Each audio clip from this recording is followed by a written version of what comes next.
Hello po mga kababayan, kamusta po kayong lahat? And once again, welcome back to another episode of Simply Talkies Vlog.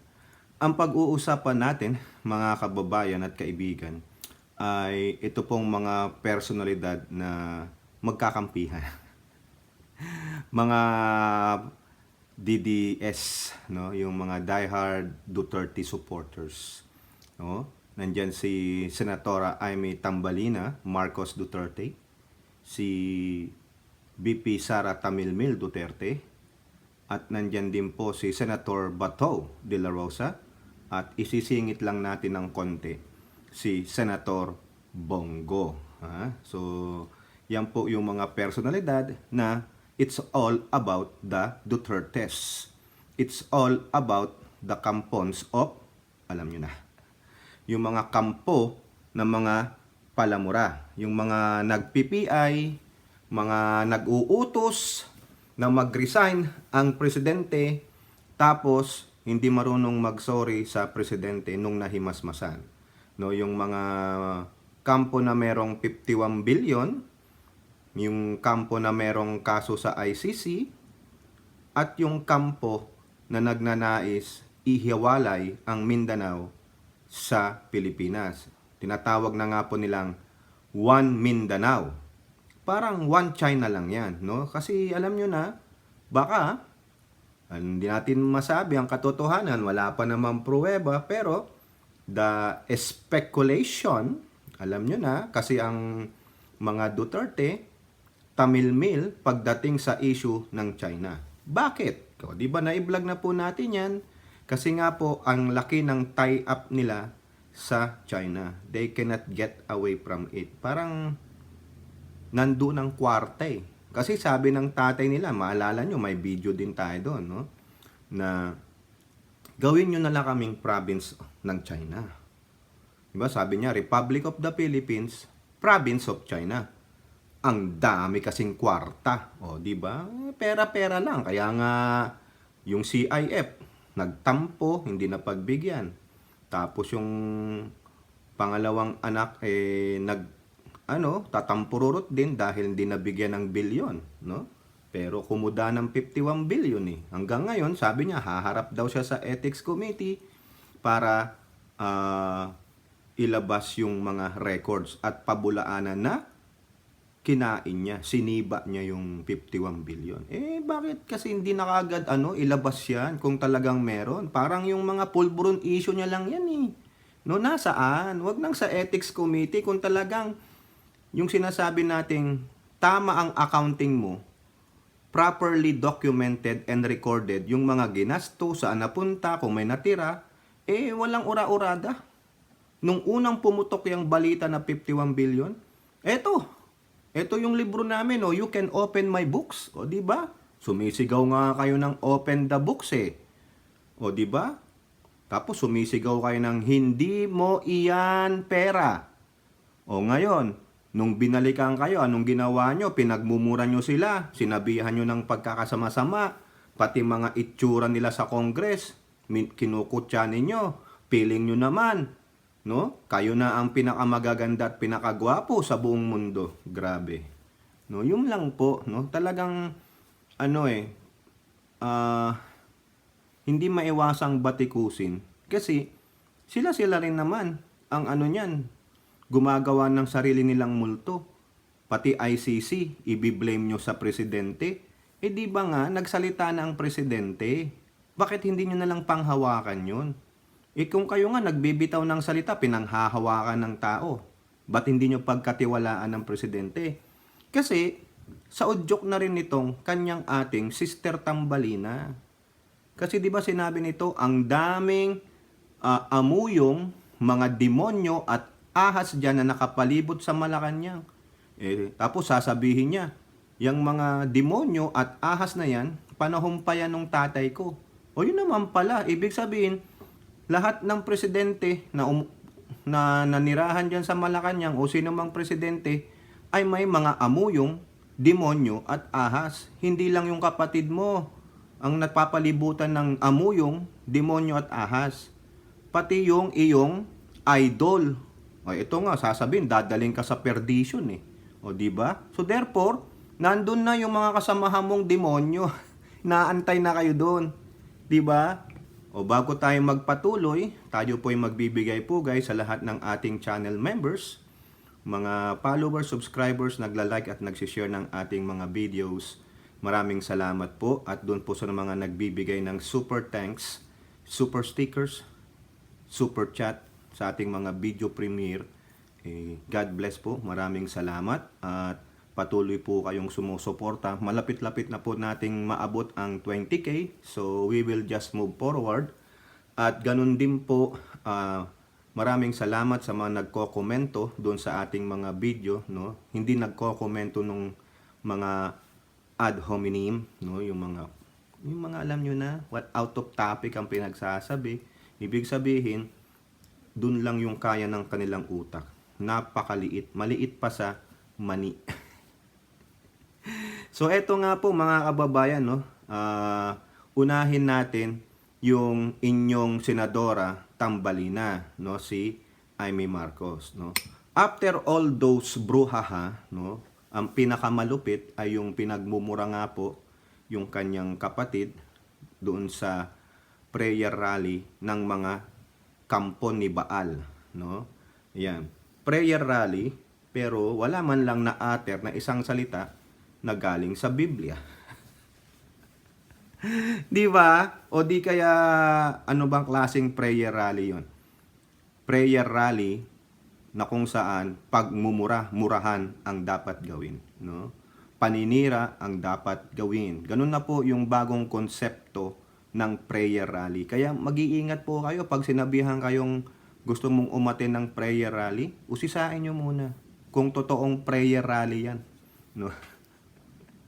Kasi kung mapanood nyo yung isa nating vlog dyan, no, natanong po siya about Duterte o Marcos. Sabi niya, mahal ko silang lahat. Yay! Palakpakan! Walang iniwan, no, para at least happy. No, yung pala, hindi niya masabi na ang mahal niya yung sarili niyang pamilya. Yung kanyang pamilya. Ano ibig sabihin nun? Yung mga anak niya. Hindi niya sinabing mahal ko ang aking magulang, ang aking kapatid, ganyan. Hindi, ang aking, di ba? Usisain natin yon. Ngayon, dahil sa dami ng bumabatoy ko sa kanya, yung inugali niya doon sa rally, balikan natin yon, parang wala siyang feeling of empathy. Parang hindi man lang siya nakaramdam ng galit. Diba? Nung tinatanong siya, ano po ang feeling nyo doon sa para sa inyong kapatid? Wala. Buti pa yung mga reporter, even though na iniintriga ka, alam nila eh. Tao sila eh. May damdamin sila, naaantig sila. No? Siguro sila may mga kapatid na ganyan pag sinabihan ng masama, pinagmumura doon, inakusahang hindi naman totoo na walang mapakitang ebidensya at pinipilit pa rin. Pero ikaw, ano ang nasabi mo? Nakakaloka. Naloka pa daw siya. Yun lang ang masasabi mo. Maluloka ka. Non-empathic ka. Wala kang pakiramdam para sa mga kapatid mo. No? Pero pag sa ibang tao, awang-awa ka. Parang yung kay Digong inaapi. Bakit nyo inaaway ang mga Duterte? Ang tatapang naman ng mga yan, ang babait naman. O tingnan mo, ikaw, feeling naaawa ka sa mga yun, may suportang nanggagaling sa'yo. Pero ang pagdating sa kapatid mo na siyang presidente ng bansa, okay lang. Even though nasabi mo, hindi, sanay na kasi kami sa ganyang mga ridicule eh. Hindi pa rin eh. Na ang nag-ridicule sa kapatid mo ay yung pamilya na kung saan pinipitagan mo. Talagang, ito hindi po yan para sa bayan ha. Yung sinasabi niyang, para sa bayan, walang kamag-anak. Sige, santabi natin yung para sa bayan, pero para sa kapatid mo na siyang representante ng mayorya ng Pilipino. Presidente ng Pilipinas. Hindi mo kayang sabihin, huwag kayong ganyan ha. Kapatid ko yan. Huwag niyong balahurain yan. Even though na sinusuportahan kayo, pero respeto naman. Sinabi mo yan kay Baste. Lalo na yung gago na to, itong kupal na ito na walang bayag, na nagsorry sa'yo, pero ano lang sinabi mo? Dinidepensahan mo pa. Nakakaloka. Kasi yung bagets na ratel ang tumbong dahil ipakukulong ng ICC ang kanyang tatay. Hindi mo man lang sinabi, huwag kang mag-sorry sa akin. Doon sa kapatid ko. Dahil nawalan ka ng respeto, wala kang respeto. Ganun dapat. Mag-public apology ka. Huwag nyo naman kayong ganyan, even though na kakampi ko kayo, pero konting respeto, nire-respeto nga kayo ng kapatid ko eh. Ganun sana oh. Tignan mo yung ate mo, kaibigan pa nung kapatid ko, pero ikaw, bastos ka, pinlab public mo. Doon ka mag-sorry, wag sa akin. Ganun dapat. Pero siya nakangiti, nakakaloka. O di ba maraming nagalit sa kanya, even me, naasar ko talaga. Non-empathic, ibig sabihin walang empathy, hindi nakakaramdam ng awa, walang pakiramdam. 'Di ba? Hindi ka man lang naantig, kapatid mo yung kadugo mo. 100% kadugo mo, 'di ba? Wala man lang nakita tayong pagtatanggol para sa kapatid niya doon sa mga tinitindigan niya, happy pa siya. Tuloy iisipin natin, baka ikaw ang nag-udyok, 'di ba? Ngayon, sa dami na nang bumabati ko sa kanya, I think itong statement niya, latest lang po ito, no? February na pala, February 1st na, no? Parang telling us, no? She's telling us where she's coming from. Bakit niya ginagawa ito? No? Na bakit parang gusto kong gawin ito para malaman ko kung paano ko poprotektahan ang kapatid ko. Paano ko poprotektahan ang pamilyang Marcos, ang pangalang Marcos. Pero, Senator Amy Tambalina, iba po ang pananaw ng tao sa iyo eh. No, lalong-lalo na yung mga ibang Marcos loyalists and supporters, nadidismaya sa iyo. Kaya nga napagsasabihan ka ng mga ganito, Tambalina, ako yung malditang babang marites ng bayan. Kasi sabi ni Romualdez sa'yo, pinsang mo pa yun ha, pinsang buo mo yun. Mahilig kang magmarites, di ba? Mga words mong demonyo at ahas. Classic textbook nito, si Maharlika. Na iniisip ko, ako na, hindi ko nadadama yung iba, na isa ka sa mga puting ahas na nagpipid ng information kay Maharlika para siraan ng first couple. Biruin mo yun. Yung mga mga iniisip ng tao. Tapos yung latest salbo mo, yung dyan nga, sa One Nation, One Opposition ng mga follower ni Baal. Ngayon, naglabas siya ng statement. Sabi nila, this is a damage control sa image niya. Kasi, matatapos na yung termino niya bilang senador sa 2025. Ano ba balak niya? Tatakbo siyang senador? Good luck. Siguro mananalo siya kasi ipapanalo siya ng mga Duterte. Ang dami pong supporter ng Duterte, sabi nila, 32 million nga, di ba? 32 million. Yun yung nakuwang boto ni Tamil Mil, 32 million. Duterte supporters lang lahat yun. Walang kinalaman dyan ang Marcos loyalist and Marcos supporter. Yun po yung kanila. Sabi ng mga Duterte, Burak supporter, kami lang yung 32 million. Walang Marcos supporters dyan, walang loyalist dyan. Walang bumotong Marcos loyalist supporter sa mga Duterte kay Sara. Kami lang yan, Duterte Nation. Kasi ang Philippines is Duterte Nation. Nagagawing Republic of China. Yung po yan. Kaya hindi kinikredit ng mga Duterte diehard supporter ang Marcos loyalist and supporter. Maski nung nanalo si Digong, loyalist lang, maski nung nanalo si Digong noong 2016, Duterte diehard supporter yan. Walang Marcos dyan. Walang kinalaman. Oo, ganun po ang mga sinasabi ng Duterte Burak supporter. Hindi nila ina-acknowledge na nanalo si Sara because of the help of the Marcos loyalists and Marcos supporter. Ang 32 million at 31 million ni Pangulong Bongbong Marcos ay lahat Duterte.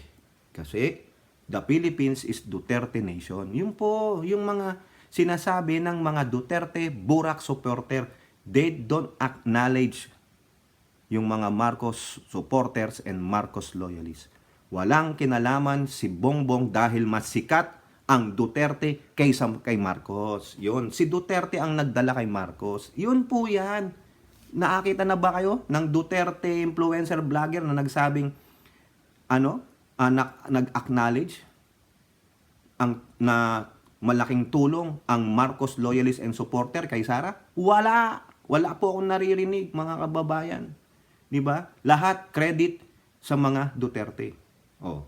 Ngayon, itong si Tambalina naglabas ng statement. Ano sabi niya? Indeed, I am the president's sister. Okay, so what? I am also a senator whose bounded duty is to protect and defend the Constitution and the Republic. Okay, that's your mandate. It's also the President's mandate. So bakit mo isasama yung President's sister? Or where she's coming from? I am also a mother. So like you, we have a stake in the future of our children. Okay? And let's not forget, I am the daughter of Ferdinand Edralin Marcos. Okay? O ngayon, dito questionable yan. Kasi sinasabi, tinatanong, Marcos ka nga ba? Patunayan, kung siya nga ay totoong daughter ni Ferdinand Edralin Marcos, ipa-RTIA natin. DNA test. Di ba? Majority siguro gawin natin. Kasi pinangalandakan niya. Sige nga, patunayan mo nga kung totoong anak ka nga ni Ferdinand Edralin Marcos Sr. DNA test. Yan. Kung kakasa siya, mga kababayan, better, di ba? Kung kakasa siya. Sinabi niya highlighted, di ba? I am his firstborn and I will never allow the Marcos administration to be used to once again besmirch his name and ruin his legacy. Okay. May katwiran. Pero ito, ang pinoprotektahan nito ay yung paring sa tatay niya. No? For Christ's sake. Anong gagawin mo ngayon na ang kapatid mo ang nakaupo? How far you can go na yung patotohanan itong sinasabi ng how far can you go dito sa sinabi mo that I will never allow the Marcos administration to be used to once again besmirch his name and ruin his legacy. So ano gagawin mo? Yung sinabi nung tinitindigan mong Duterte is actually besmirch to your last name and ruining the legacy of your last name. Kasi tinutungkol na diyan yung sa tatay niya. Marcos ang kapatid mo. Sinabihang bangag. Direct na yon. Hindi tulad yun nung campaign period ng sinabi nung taong tinaninindigan mo yung Prime Minister ni Baal. Nung campaign period, nung presidente pa siya, anong sabi niya? Merong kandidato dyan na adik. Sikat dahil lang sa pangalan ng ama. Sige, walang pangalan. Walang direct. Now, yung nangyari doon sa rally nila sa kanilang bayan na one nation, one opposition ng mga taga-subaybay, taga-followers ni Baal, direktang sinabi na, meron tayong presidenteng bangag. Meron tayong bangag dyan sa Malacanang. O sino ba presidente ngayon ng Pilipinas? Tanungin natin si Senator Aimee Tambalina Marcos.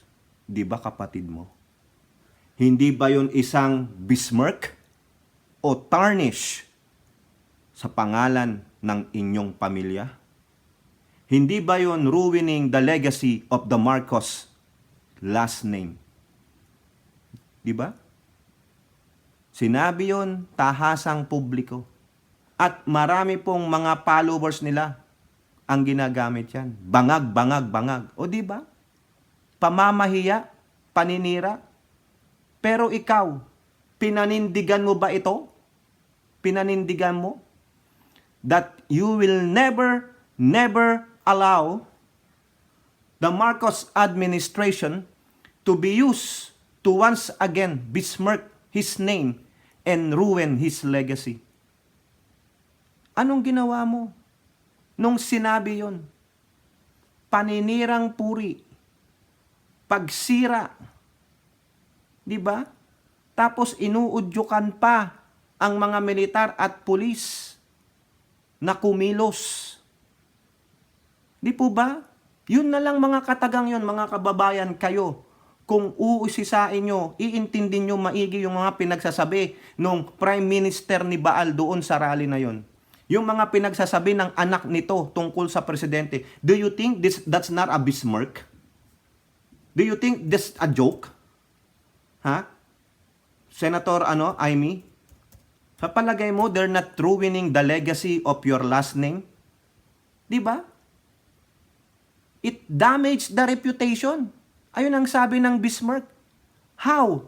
Because of the word bangag. May adik. It's so damaging. You are the accusation pero walang ebidensya. Yun na lang. Di ba, mga kababayan? Maski natignan nyo pa yung definition ng besmirch. Di ba? You're damaging the reputation of a person or a group. Di ba? Ano lang ginawa mo doon? Can you tell this directly, face to face, to that family? Ikaw ang firstborn of your father, sabi mo. And supposed to be the firstborn should protect the siblings. Sa ating mga Pilipino, ganyan.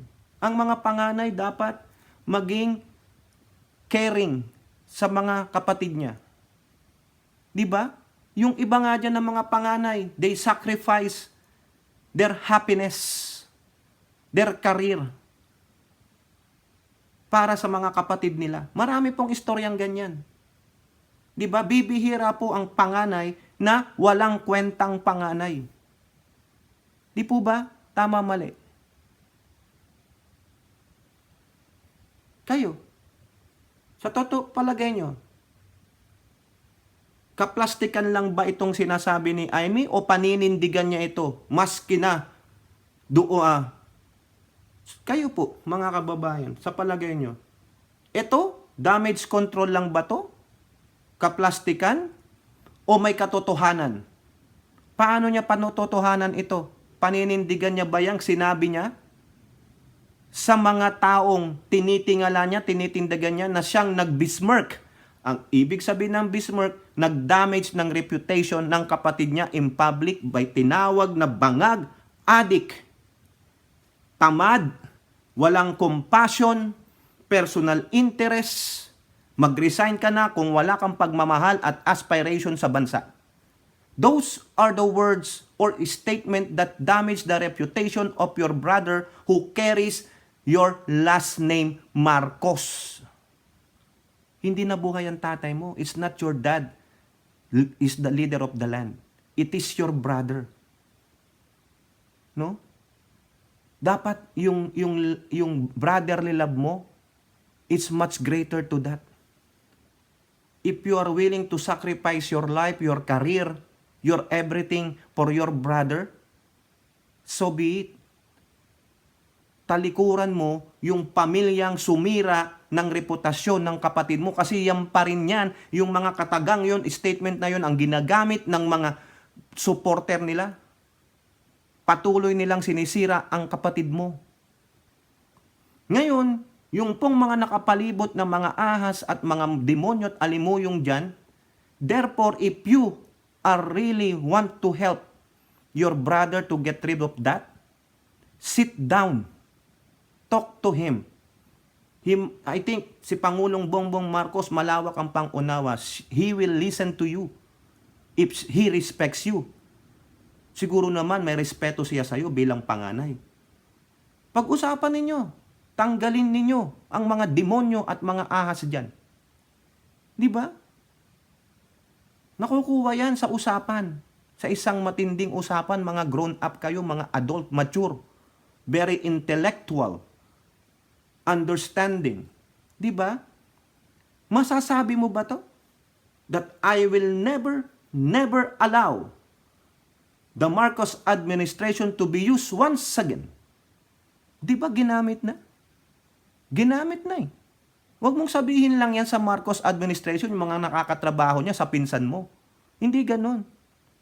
Mukhang dito, pinoprotektahan mo pa yung tinitindigan mo eh.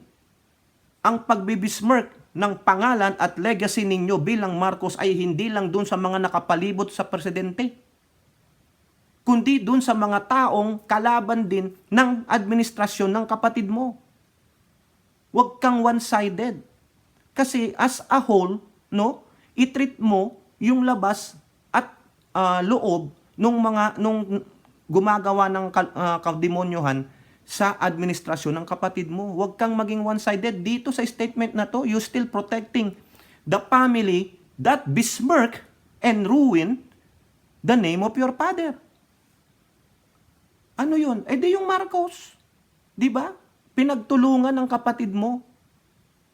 Sa palagay mo, ngayon, doon sa mga nakapalibot sa kapatid mo na sinasabi mong mga amuyong, demonyo at ahas, sino doon na ang gumagawa at ginagamit ang pangalan ninyo para sa personal na interes? Kung meron kang matibay na ebidensya, ilabas mo publiko para malaman namin, maging transparent tayo. Di ba? Eh ito, parang you are protecting that family that said those despicable, rotten words na ano lang ginawa mo. Nakakaloka. Huwag mo kaming pagmalakihan na indeed you are a presidential sister. What have you done as a presidential sister? Naging alay ka pa ng mga taong gustong sumira sa kapatid mo aside dun sa sinasabi mong mga amuyong demonyo at ahas sa Malacanang. Kung gusto nyo palang matanggal ang mga amuyong demonyo at ahas niya sa Malacanang, then isa publiko nyo yan. Sino yung mga yan? Yung graft and corrupt dyan. Di ba? Kung para kayo sa bayan, ilantad nyo. Kung si Speaker Martin yan, ilantad na ninyo with the proper evidence. Yan. Di ba? Alam naman natin lahat. Di ba? Pag kayo ay public servant, you ought to protect the Constitution. You have to protect the nation. You have to protect its citizen. Kaya huwag mo kaming pagsabihan ng ganito. Alam namin yan, nanay ka. Lahat tayo magulang. Di ba? Gusto natin ng magandang kinabukasan sa ating mga anak. Pero ano ang gagawin mo? Wala kang sinabi dito. Ano ang gagawin mo? Ang sinabi mo lang sa dulong-dulo, you never allow the Marcos administration to be used once again to besmirk his name and ruin his legacy. Do you think your brother is an idiot? Your brother is a dum-dum? Na hindi niya makita yan? Sinabi niya na yan sa interview niya. Ang malaking pagkakalamali namin ay sobrang tiwala namin doon sa mga taong nakapalibot sa amin. Sa palagay mo, tanga ang kapatid mo? Di ba? If you are truly your brother's keepers, help him get rid of those mga evildoers.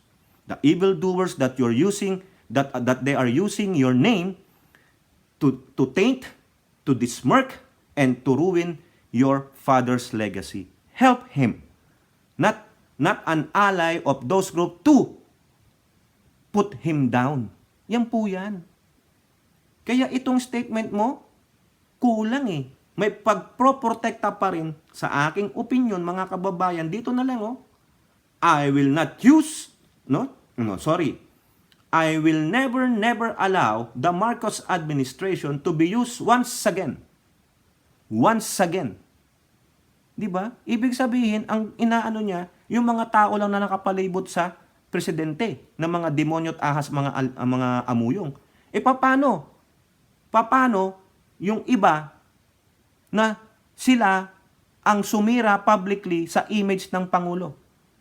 Di ba? Sabi niya, besmirk eh. What do you mean by besmirk? Sinabi ko na sa inyo yan. Damage the reputation. Di po ba? Tingnan nyo. It damaged the reputation of someone in the opinion of others. Sino nagsabi ng mga adik, bangag, walang pagmamahal, compassion, walang ambisyon, puro personal interest lang? Di ba? Dutertes at yung kanilang mga supporter? Pero ang pananalita niya nandun lang sa loob ng Marcos administration. Dapat, para totoo itong pinatutunayan mo, yung sinasabi mo dito that you will never allow na ma-taint, no, yung legacy ng inyong pangalan to ruin it by someone or a group, dapat hindi lang yun dun sa labas. As a whole. 'Di ba? Loob at labas, kaibigan mo yan. 'Di ba sabi mo, walang kaibigan, walang kamag-anak, basta para sa bayan, tabla-tabla. 'Di ba? Pero halata dito may bias ka pa rin. Sa akin lang opinion, mga kababayan, ha? Even though they said it's a damage control, no. Ito ba, bumabalik na ba siya sa fold ng Marcos loyalist o Marcos supporter? It remains to be seen. Kaya nga sabi ko sa inyo, how far can she go? How far can she go with that statement? Pero sa aking opinion, dun sa baba, is dun sa Marcos administration, loob at labas dapat yan. Hindi lang dun sa sinasabi niyang amuyong, ganyan. Sabihin niya direkta yan. I-chastise niya ang Duterte na nagsabi nun dun sa stage. Yung mag-aama. Siguro si Sara alam yan. Pero yung Baste, kanino nag-sorry? Di ba? Si Duterte, yung tatay, hindi naman nag-apologize. Pero kung ano-anong pinagsasabi, mabait daw si Bongbong, hindi makapatay ng langaw. Wala kaming quarrel. Pero ano ginagawa niya? Besmirk. Putting o damaging the reputation. Mas marami pa yung besmirk kaysa sa accolades. Di ba? Magkaibigan daw sila, hindi sila nag-aaway. Pero ang ginagawa mo? Dinudungisan mo yung reputasyon ng presidente by saying adik, bangag. Tapos yung anak, di ba inulit-ulit lang natin, pinagre-resign. For what? Dapat ganon si Amy. Dapat nagbigay rin siya ng statement that she is chastising those people who said those despicable, rotten words or statement to his brother. Hindi. Iisa lang, one-sided pa Kailangan. Dapat sinabi niya kay Baste, huwag ka sa akin mag-apologize doon sa kapatid ko. Di ba? Sinasabi niya, pinagalitan niya dapat. Maski na umiikot ang tumbong niya. Ako sasabihin, dadagdagan ko pa yun Huwag kang ganyan, wala ka namang basis Kapatid ko yun. Kaibigan namin ang ate mo at protektado namin kayo. Ganun sana. Hindi. Wala tayong narinig na ganun Tapos maglalabas ng gantong statement. Kayo, anong masasabi nyo dyan sa statement ni Amy? Ako sa akin, it remains to be seen. How far can she go with that statement? No? Kung talaga bang tutulungan niya ang kapatid niya na hindi maruwin ang pangalan nila at yung legacy ng tatay niya, ano naman ang legacy ng kapatid niya? Sana maganda, tulungan niya. Hindi lang yung one-sided, di po ba? Ilabas ninyo, sa publiko ninyo, sino yung mga amuyong, mga demonyo at ahas na nakapalibot diyan sa ating Pangulong BBM. Di ba? Eto po, mga kababayan, eto pa, may sinasabi pa siya na kailangan daw itong ating Pangulo ipa-stop na yung People's Initiative. Kailangan mag-take charge na ang Pangulo. Dito lang po sa GMA, sabi dito, Bongbong asked to put an end to People's Initiative for Chacha. Well, I said it time and time again to stand firm and put an end to this People's Initiative that they started. Perhaps he can make a very firm and clear-cut stand, put an end to the PI, and let's do this properly together and there will be no controversy. Yun po yung sabi ng inyong senadora. Okay? Ito pa, mga kababayan, no? Ito namang sa ICC din. Ito na naman yung kapatid niya. Kasi in-interview yan si Senatora Amy Tambalina. Marcos urged to order DOJ to echo his stand versus ICC. Yun yung mga advice ng kanyang kapatid. Basahin lang natin tong quote ng inyong Senatora Tambalina. With the ICC, let's have the DOJ and all their employees, undersecretaries, and what have you, echo the President's message that there should be an end to this. This should be clear. Ayan po. I am confused by the stand of the administration. The President say 100% no. The DOJ say, well, if they come, we'll entertain them or they're just here or as observers. Ano yun, Senator Marcos? Parang turistang namamasyal pero ini-interview ang mga testigo. Nalalabuan ako eh. Gusto ko talaga marinig kung ano. Okay, all you have to do is talk to your brother. Ng siopaw, oh. Di ba? Yun po yung mga payo ng inyong senadora. Okay? Now, punta naman po tayo dito kay Sara Duterte sa kanyang statement, yung pahayag niya. Okay? Ayan po yung pahayag niya. Huwag na natin basahin yung introduction ha. Ayon sa isang nagpakilalang testigo, may kinalaman umano ako sa Oplang Tokhang sa Davao Death Squad at sa mga insidente ng pagpatay o extrajudicial killing sa Davao. Bago ang script na ito. Sa mga taon na nagsilbi ako bilang Vice Mayor at Mayor ng Davao City, ni minsan hindi nag-ugnay aking pangalan sa isyong ito. Bigla na lang nagkaroon ng testigo laban sa akin ng mahalala ko bilang BP at kabilang na nga ako ngayon sa mga akusado sa ICC. Maliban sa tiempo, malinaw na sadyang pinipinit lang na maidugtong ang pangalan ko sa isyong ito para ako maging akusado sa ICC. Ang pagpupumilit ng ICC na pakilaman ng ating hudikatura ay panghihimasok sa ating soberenya. Paglapastangan ito sa dignidad ng mga Pilipino at sa karangalan ng Pilipinas. Wala na itong debate. Sa testigo at sa mga tao na nakapalikod sa kanya, mag-file kayo ng kasong murder laban sa akin dito sa Pilipinas. Yun po yung pahayag niya. Bakit siya nagbigay ng ganyang pahayag? Kasi po dito sa article ng GMA News Online, no? Las Cañas says BP, Sara behind Oplang Tokhang in Davao City. Ayun, ito na naman pong si Las Cañas, yung dating pulis na isa ring ginamit ni Trillanes para po diyan po sa war on drugs ni Duterte na maging isang witness, sila po yung nag-file sa ICC. Yun ang sabi ni Las Cañas. Isa daw si Sara Tamilmil Duterte sa mga actors sa Oplang Tokhang sa Davao City sa pamamagitan ng Davao Death Squad. Doon yata nagsimula yung DDS, no? Yung totoong DDS. O ito po, quote na lang ha. Siya nga ang pasimuno nitong Oplang Tokhang. Nung nakaupo siya as mayor noong 2012, inappoint niya si Bato de la Rosa as Chief of Police ng Davao City. Oh, ayun pala yan. Oh, kumbaga, nung mayor daw si Sara sa Davao, siya ang nag-orchestrate niyang Oplang Tokhang sa Davao at si Bato sinaman po. Ayan, ito pa ha. Sinabi sa akin ni Bato de la Rosa na mag-craft sila ng panibago ngayong extrajudicial killing na campaign against illegal drug, which is Tokhang-yo, meaning Tokhang. Ayun. Mga target personalities sa illegal drugs. Lalo pa ang mga gumagamit ng shabu at nagbebenta. Sabi niya, kidnapin ninyo. Ilubog ninyo ang target para kasong missing person lang. Oh, parang tinuturuan daw sila sa Cañas. Ayun naman pala yun. Okay? Eto pa. Tindi nila sa Cañas, may panawagan pa sa presidente. Abay, ano ka, para kang si Amy Marcos? May panawagan sa presidente. Panawagan ko po sa Pangulong Bongbong Marcos na mag-ingat po at huwag po magkumpiyansa sa halimaw ng Davao na si Rodrigo Roa Duterte at yung allegedly Vice President Sara Tambaloslos Duterte.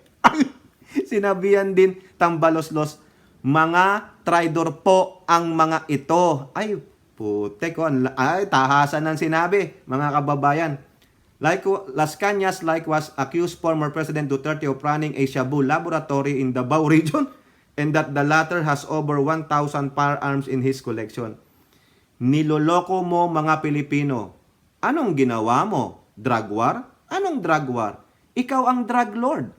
Pinapapatay niya sa grupo namin ni SPO4 Ben Laud yung 11 Chinese workers and chemists ng Davao Sabulab at ng Barangay Obrero. Ay nako, ang dami palang nalalaman nitong taong to. Si Mayor Duterte ang in charge dito sa Southern Mindanao dito sa mga shabu laboratory. O bakit hindi naimbestigahan yan? Di ba? Sino po ba ang presidente that time? O siguro si Noy Noy. Ay, kaalyado eh. Di ba? Ano nga si Digong Liberal Party Chairman ng Davao City. Ang gang collection ni Mayor Duterte pertaining to Digong, may time more than 1,000. Galing po ito kay Quiboloy. Nako, pati si Quiboloy, damay na. Nagbiyahe si Quiboloy, dala yung eroplano ni Duterte sa Amerika. Nagdala yan ng spare parts, silencer, mga bala, mga parts. Ay, my God, ang dami nito. No? Yan po, ay nako, very expose, mga kababayan. Very cheesy, malaman na malaman. No? Siguro ito yung ginamit nila Trillanes para mag-file ng kaso sa ICC together with that yung EJK ni Duterte nung presidente siya. O ngayon, lumabas ulit yan, no? Ano lang sabi ni Sara diyan? Pinabubulaanan niya po. Kaya 'di ba doon sa statement niya, no? Anong sabi niya? Wala nang debate ito. Doon sa testigo at nasa likod niya, mag-file kayo ng kaso sa Pilipinas. Oh. Sa aking opinion, mga kababayan, better yet, no? Ito, naano ko lang to, naisip ko lang eh. No? I think nasabi ko na rin to sa inyo dati, sa mga previous vlog natin. Ako po, sinisisi ko si Trillanes at yung mga kasamahan nila, sila Dilima, kung sino man yung nag-udyok sa kanila, na dalin yung kaso nila ng extrajudicial killing sa war on drugs ni dating yung Pangulong Prime Minister ni Baal sa ICC. No? Sinisisi ko sila. Bakit nyo nilagpasan yung judicial system natin? Dahil ba sa iniisip nyo during that time na nag-file kayo, dahil mababaliwala, maiimpluwensyahan ni Duterte? Di po ba? Maiimpluwensya niya kasi presidente siya. Yung mga inappoint niyang mga justices o mga hurado ay siya ang nag-appoint. Ganon. Sa palagay nyo ba mangyayari yon? Wala kayong tiwala. Di ba? O ngayon, ano nangyari? Sa tagal din, mag-imbestiga ng ICC, no? At sa tagal umusad ng mga kaso sa ating bansa, no? Why did you not take the risk na mag-file ng kaso sa ating bansa? Para tapos na ang termo ni Duterte, pero yung kaso nandun pa. Di ba? Kasi ang gagawin lang dyan eh, wag nyo imbestigahan, sasabihin ni Duterte nung time niya. Sige, sabi na natin na natatakot yung mga hurado, ganito. Pero anong gagawin dyan? Tenga lang yan. Di ba? May bagong presidente, di pasok, at least nandyan sa Pilipinas. Kasi sinasabi ng mga actors, like si Digong, like si Sara, like si Bato, and the rest, ay dapat sa Pilipinas. Kasi mga Filipino citizen sila. Yun lang yung sa aking opinion. Dapat kila Trillanes, you took the risk of filing that case sa ating Philippine Court. O ngayon, meron pa ba kayong tsansa? Can you file a case laban sa mga Duterte na ito sa Pilipinas? Ayun ang hinahamon kayo. Hinahamon kayo ni Sara Duterte. If you have a clear evidence, sapat at matibay ang ebidensya nyo dun sa sinabi ni Las Cañas na yung mga Duterte ang naghari-harian dun sa Davao, may mga laboratory pa. If that is that you can provide a clear, definite proof na matibay talaga laban sa mga Duterte, don't go to international court. Respect our judiciary. Tulad ngayon, ano nangyayari? Naninindigan ang Pangulong Bongbong Marcos na wala kayong jurisdiction. Sasabihin ng mga anti-Duterte, mga dilawan, anti-Marcos, kasi kaalyado yan ng Duterte. Sa palagay nyo ba, kung sa Pilipinas kayo nag-file ng kaso, sasabihin pa yan ng Pangulong Bongbong? Di ba? Baka, sa akin lang opinion, wag kayo magagalit. Baka hayaan niya lang yan. Let the justice system works. Kasi matatalino ang mga hurado natin. Tignan nyo, nung nag-file ng kaso si ACT Teachers Party List Franz Castro, sumagot si Digong. Ano nangyari? Dinismiss yung kaso, di ba? That's how the justice system works in our country. Sa palagay nyo ba, diniktahan nyo ni Pangulong Bongbong Marcos? Hindi. Di ba? Na-dismiss ka agad yung kaso. Di ba? Nagwo-work ang ating judiciary. Kasalanan nyo, Trillanes. Ngayon, nagngangaw-ngaw kayo. Siyempre, ngangaw-ngaw din tong mga Duterte. Kayo, mag-away dyan. Sabi nga ni Amy, bahala na sila dyan. kaya na nila yan. No? Kaya ito, yung sinasabi niya ni Sara Duterte, nabibigla siya. Ganun naman talaga. Mauungkat No? Kung may mga witnesses na talagang magpapatotoo, they can attest to the veracity of what he is saying, like si Las Cañas, maaring umusad ang kaso. Kaya nga ang hamon sa inyo, ang hamon sa inyo, huwag nyong idadamay dito ang PBBM. Walang kinalaman dyan ang PBBM. Baka meron na naman dyan magsasalsal ng istorya na to na, ay, nasa likod niyang mga Las Cañas na yan, mga testigo, si FL Lisa na naman. Inuudyokan na naman niya. Ayan na naman tayo. Yung mga madudumi ang isip, no? Inuudyokan ni FL Lisa. Wala naman silang mapakitang ebidensya. Kaya nagkakawindang-windang kasi ikaw, Aimee Marcos, ang mga amuyong, ang mga amuyong at demonyo ay ito kasi ang gumagawa ng istorya sa kanyang libro. Lahat na lang ikakabit. Tingnan nyo napanood ko to sa isang vlogger, no? Hindi ko nababanggitin ng pangalan kasi hindi man tayo binabanggit nun, no? Sabi daw, yun daw mga pulis na nagbantay doon sa rally ng mga kampon ni Baal, pinapahuli. Pinapahanap ni FL Lisa. Tingnan nyo yun. Lahat na lang, ikokonekta, gagawa ng kwento nitong gaga na to. O ngayon, nagsalita yang si BP Sara Tamilmil. Mag-file kayo ng kaso. Las Cañas. Kayo dyan, yung mga protector ni Las Cañas sa kayong testigo, file kayo ng kaso sa Pilipinas. Dinider niya kayo. Sige. Mag-ante kayo, parang sa poker. Anti-up. Huwag kayong pumunta sa ICC kasi nandun na yung kasong isa. Now, anti-up. Kung talagang matibay ang inyong ebidensya, i-file ninyo para magkaalaman na. Di ba? Kung sino nagsasabi ng totoo at hindi. O baka ito parang political na naman, o ganyan. Sige, para may pagkwentuhan tayo, may makontent tayo. Pero, yung magko-connect nito, no, kay Las Cañas at sa testigo ay ang backer si FL Lisa, labas kayo ng ebidensya. Hindi yung na-accuse pa ang maglalabas ng ebidensya. Ikaw, Las Cañas, ang maglabas ng ebidensya laban kay Duterte. Tapos yung magsasalsal na i-connect si FL, si PBBM kay Las Cañas and their minions, maglabas din kayo ng ebidensya. Malamang yan, sasalsalin nito yan Ito, another chapter sa kanyang libro yan, na ang nasa likod ni Las Cañas ay si FL Lisa. Ebidensya, nasaan? Di ba? Hamon sa inyo, labasan kayo ng ebidensya. Yun lang yan. Tahasan na. Labo-labo na sila, mga kababayan. Pero tayo, dito tayo, kay PBBM. Huwag nating pabayaan ang ating Pangulo kasi ang hangarin ng Pangulo ay ano? Salamat po kay Mami Peng Pinutol ko lang, Mami Peng. Ang aking pangarap para sa ating bansa ay ipagkaisa muli ang sambayanang Pilipino. Ipagpatuloy natin ang ating nasimulan ngayon. Nang sa ganun, ang Pilipinas ay pararatingin natin hindi sa ating pinanggalingan, kung hindi ay papasikatin pa natin ang ating mahal na Pilipinas.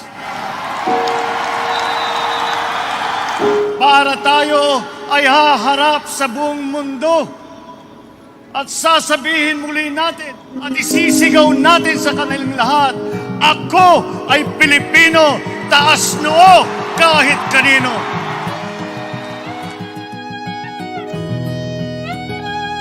Di ba? O ikaw, Baste, Duterte. Ito, ayan di ba? Mula sa bibig ng aming Pangulong BBM. Kaya huwag kayong magtatanong na sasabihin yung mag-resign ka na kung wala kang pagmamahal at aspiration. Wala kang compassion. Sino ka? Ulit-ulitin ko. FU. Di ba? Ano pa dito, mga kababayan? Si Bato, kasi sinali si Bato dito. Siya daw ang chief of ng police doon sa Davao. Ano sabi ni Bato? GMA News. Salamat po, GMA News. Bato dares ex Davao Cap Las Cañas. File cases if you have evidence. Correct. Ako, hindi ako sumaside dito kila Sara, kay Tamil Mil. Galit nga ako diyan dahil sa West Philippine Sea. Pero this is a matter of evidences. Kung may matibay kayong ebidensya, file a case. Kasi you are accusing. O di ba? Amy, besmirk and ruin, hindi legacy, the name. Yun ang pinangalagaan natin eh, ang ating pangalan. Di ba? Kung meron kang ebidensya na ginawa kong mali, then so be it, file a case. Patunayan mo.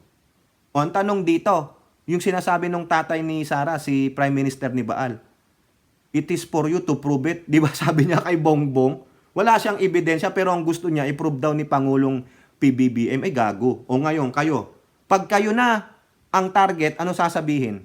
File a case. Si Sara, file a case. Di ba?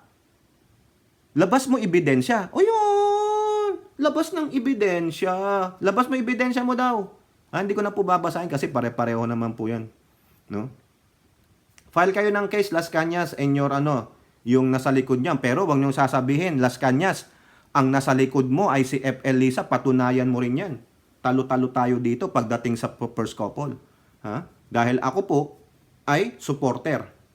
Siyempre, sinusuportahan ko to. Susuportahan ko rin yung kanyang asawa. Yung iba dyan, hanggang dito lang. No. Sa akin, sama yan, pamilya niyan. Dahil sila ang first family. Di ba? Bahala kayo. Sa akin, ganun po ako.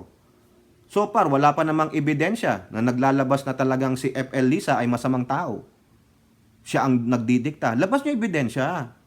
Di ba? Ebidensya labanan eh.